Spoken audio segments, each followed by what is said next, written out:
Predsednik države Borut Pahor odprl 47. mednarodni sejem obrti in podjetnosti.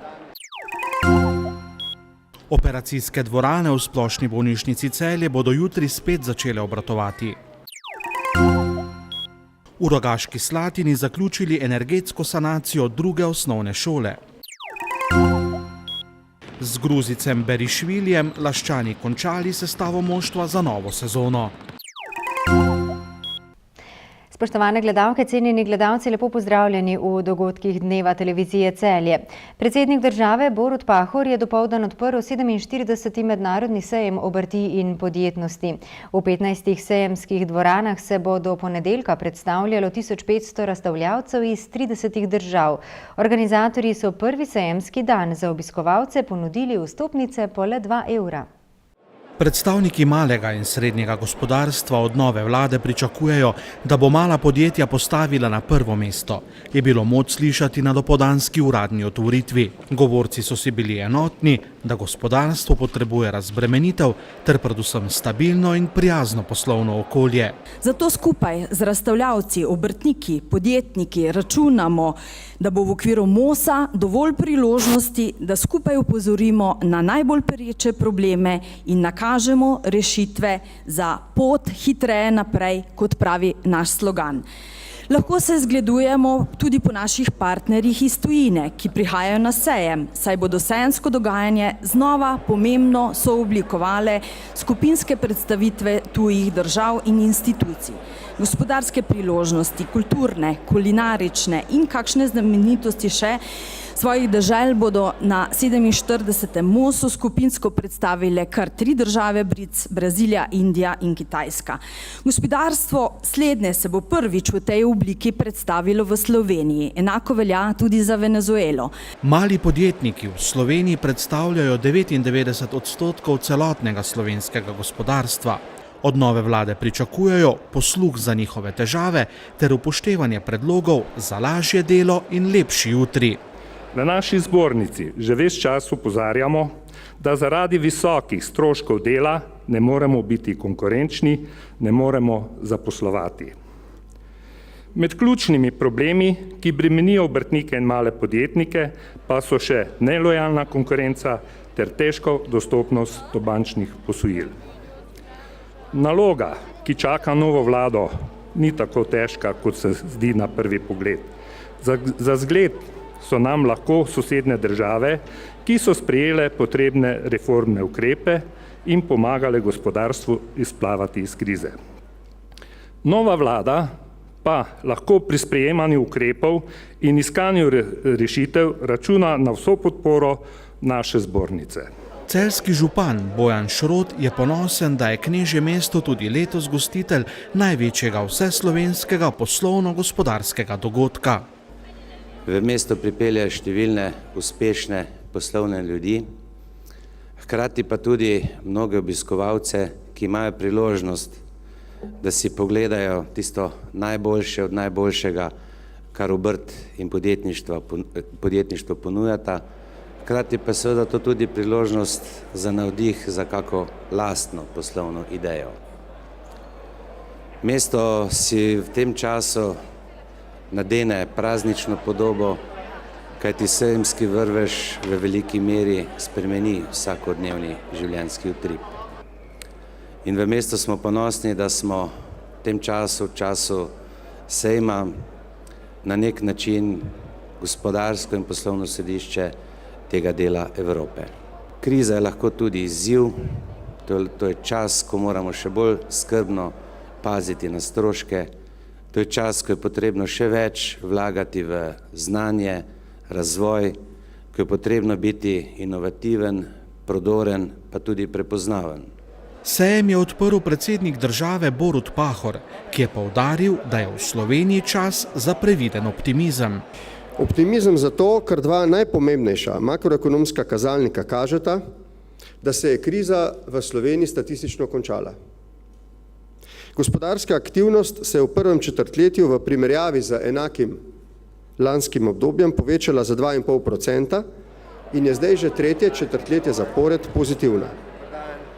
In drugič temu je končno sledila tudi povečana rast zaposlovanja. Poleg optimizma je koristna tudi previdnost. Previdnost pa zato, ker smo prvič še vedno soočeni z velikim problemom zadolženosti podjetij in njihovega zelo počasnega prestrukturiranja. Drugič, ker banke vodijo še vedno zelo zadržano ali konzervativno posojilno politiko. In tretjič zato, ker je strošek države v širšem pomenu v narodnem dohodku še vedno bistveno previsok in dodatno obremenjuje konkurenčnost našega gospodarstva. Sejem bo do nedelje vsak dan odprt med 9 in 19 uro, v ponedeljek pa od 9 do 18. Odrasli boste za vstopnico odšteli 7 evrov, po 16 uri pa 2 evra manj. Iz Splošne bolnišnice Celje so sporočili, da bo operacijski blok jutri ponovno začel z izvajanjem elektivnega operativnega programa. Po vdoru insektov v 5 operacijskih dvoran konec prejšnjega tedna so bili ukrepi dezinfekcije, ki jih je izvajal Nacionalni laboratorij za zdravje, okolje in hrano, učinkoviti. Vzdrževalne službe bolnišnice so preverile vse možne poti, po katerih bi insekti lahko prišli v operacijski blok, naslednje 3 tedne pa bodo izvajali še poostren nadzor. Zaradi zaprtja centralnega operacijskega bloka so morali v preteklih dneh odpovedati 68 operativnih posegov, ki pa jih bodo izvedli v najkrajšem možnem času. Pacienti bodo o novih datumih operativnih posegov obveščeni pravočasno. V občini Rogaška Slatina so zaključili energetsko sanacijo druge osnovne šole v Rogaški Slatini. Obnovljen objekt so namenu predali prejšnji konec tedna. Skupna vrednost obsežnih del je znesla skoraj 1,2 milijona evrov. Skoraj 30 let staro osnovno šolo smo v celoti energetsko prenovili. Zamenjali smo del strešne kritine, izvedli izolirano fasado, zamenjali celotno stavbno pohištvo in namestili tudi toplotno črpalko. Poleg tega smo pa prenovili tudi športno dvorano, sicer smo streho na njej že zamenjali pred 4 leti, sedaj pa smo zamenjali steklene večje površine na severni in južni fasadi in prav tako izvedli izolacijsko fasado. Vrednost celotne investicije znaša 1 18 000 evrov, od tega pa smo slabih 700 000 ali 2/3 uspeli pridobiti na razpisu iz kohezijskega sklada. Poleg tega pa smo v prenovo športne dvorane v letošnjem letu za prenovo prezračevanja in uvedbo pohlajevanja oziroma klimatizacije ter v prenovo 2 učilnic in sanitarij še dodatno iz občinskega proračuna vložili 152 000 evrov, kar pomeni, da skupna naložba v to drugo osnovno šolo v letošnjem letu znaša 1 170 000 evrov. To je zelo velika pridobitev, namreč tako z energetsko-varčnega načina dela šole, ker smo ekošola že vsa leta, odkar je ta projekt v Sloveniji uveljavljen. In bomo lahko zdaj učencem v praksi pokazali, kaj pomeni varčevati z energijo, ne se samo pogovarjati o tem. Najbolj se bo zmanjšala največja postavka ogrevanje. Mi smo v zimskih mesecih, december, januar, februar, če je bilo zelo hladno, porabili tudi do 13 000 evrov mesečno. Ko sem to na nekaterih mestih omenjala, prav niso mogli verjeti, da je to sploh mogoče, so mislili, da verjetno ne govorim točnih podatkov, vendar res je tako.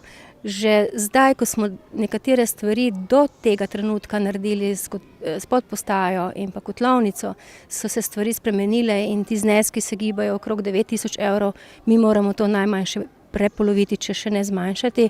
Poleg zmanjšanja toplotnih izgub se lahko šola poslej pohvali s posebnim sistemom varnosti. No, kar se pa tiče varnosti, smo pa zelo veseli, da smo dobili vsa vrata varčna, se pravi na način varnega izstopa iz šole, ker prav vsa šolska vrata in v telovadnici imajo antipanik drog, kar pomeni, da je izhod možen kjerkoli in bomo lahko resnično po programu, kot je zastavljen, hitro v primeru potrebne evakuacije iz šole otroke umaknili iz nevarnosti ali požarne ali kakšne druge. Sicer pa imamo tudi posebne ključavnice, to pomeni, da bo onemogočen vstop tretjim osebam v šolo v času pouka. da je torej poskrbljeno za varnost na način, da se pač v času pouka morajo vsi, ki pridejo v šolo, najaviti preko domofona tajnici. S tem smo razbremenili vse dežurne učence, namreč ves čas smo že bili mnenja, da ni odgovornost otrok, da bodo preverjali, kdo prihaja in kdo ne, ali je primerno, da vstopa v šolski prostor ali ne, vendar se nismo lotili tega na način, da bi upeljali varnostnike, to se nam ni zdelo umestno, le mislimo vsi strokovni delavci, da je to vzgojno delo tudi naša naloga in poslanstvo in srečni smo, da smo skupaj z županom in občino Rogaška Slatina prišli do tega, da je pač najbolj pametno dati posebna vrata. V tem tednu bodo v Rogaški Slatini izpeljali tudi slovesnost ob zaključku prenove tamkajšnje prve osnovne šole. Konec tedna je bilo slovesno pri Knezovih v Sedražu v občini Laško. Ljudmila Knez je v prisotnosti sorodnikov, prijateljev in znancev proslavila 100. rojstni dan. Čestitev je tudi laški župan Franc Dolšek. V soboto je na kmečkem turizmu Nemec v Sedražu potekalo prav posebno praznovanje. Gospa Ljudmila Knez je praznovala svoj 100. rojstni dan in svoje čestitke je predal tudi župan Franc Dolšek. Ja, mislim, da so to eni najlepših trenutkov županovanja kot takega, da ljudje doživijo takšno lepo starost in so še vedno čili in so razmerno zdravi, polni še vedno optimizma in mislim, da so lahko vzor marsikomu mlajšemu za svoje volje in za vsem, kar sodi zraven k njihovim življenjskim načinu življenja. V življenju je gospa Ljudmila prehodila že mnogo poti, vendar skrivnost do tako dolgega življenja je, kot sama pravi, prav v pozitivnem mišljenju. Mnil je tako, da ne veš kdaj, no, da si ne moreš misliti. Ja, se mi zdi 90-letnico, 10 smo pred mesecem imeli, no, pa je 10 let. Ne bi nikoli mislila, da bi takole dočakala. Za gospo Ljudmilo skrbi njena hči, ki je ena izmed 3 otrok Ljudmile Knez in njenega pokojnega moža. Vesela sem, da imam tako mamo, dobrovoljno, vse lepo z voljo prenaša, tudi slabe trenutke, pač zna lepo gledati na življenje, no to bi bilo, seveda so tudi slabe strani, človek ni zmerom dobre volje, ne, to je razumljivo. Ljudmila Knez je tako postala najstarejša občanka občine Laško, poleg župana pa ji tudi ekipa televizije Celje želimo vse najboljše in ji čestitamo za osebni jubilej.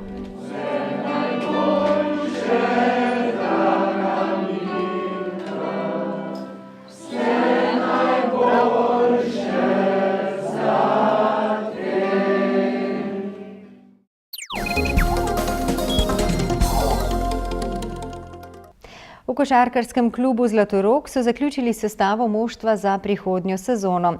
Zadnji novinec je 27-letni občasni gruzijski reprezentant Mikhail Berišvili.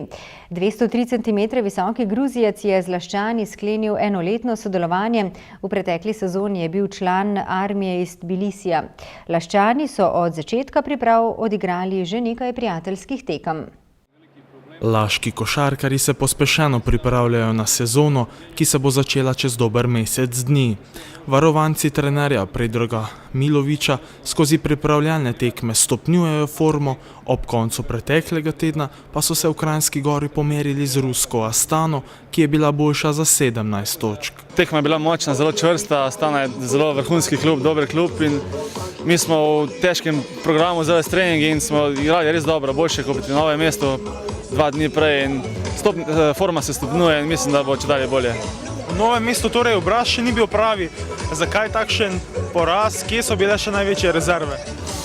Rezerve so bile predvsem v obrambi in tudi v napadu. Sicer naši glavni igralci so dobili osebne napake in potem smo igrali v bistvu jaz in Vašl ter mladinci in enostavno nismo mogli proti Novomeščanom.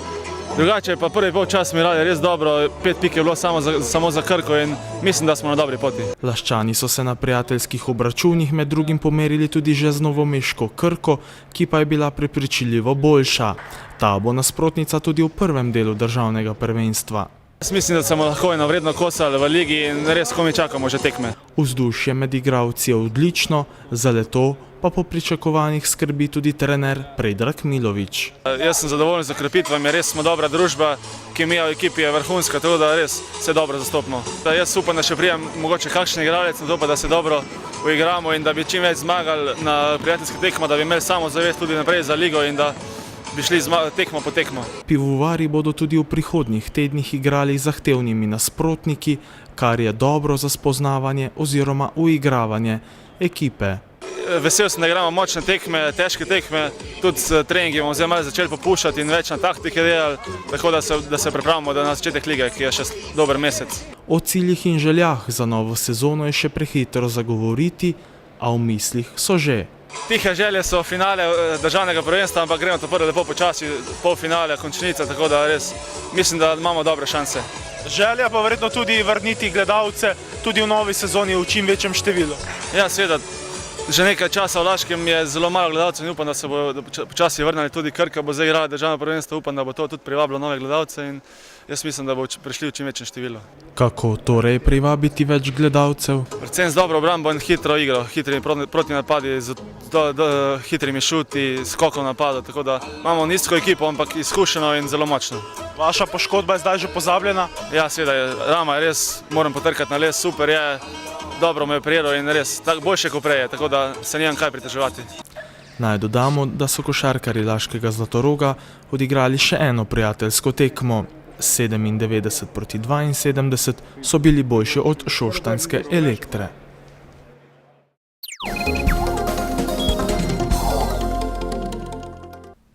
Jutri bo oblačno in deževno, najnižje jutranje temperature bodo od 10 do 15, najvišje dnevne od 12 do 17 stopinj Celzija. V petek in soboto bo večinoma oblačno, občasno bodo še krajevne padavine, deloma plohe in posamezne nevihte. Več dežja bo v vzhodni polovici države. Toliko v današnji informativni oddaji. Hvala lepa, ker ste bili v naši družbi in bodite z nami spet jutri. Nasvidenje.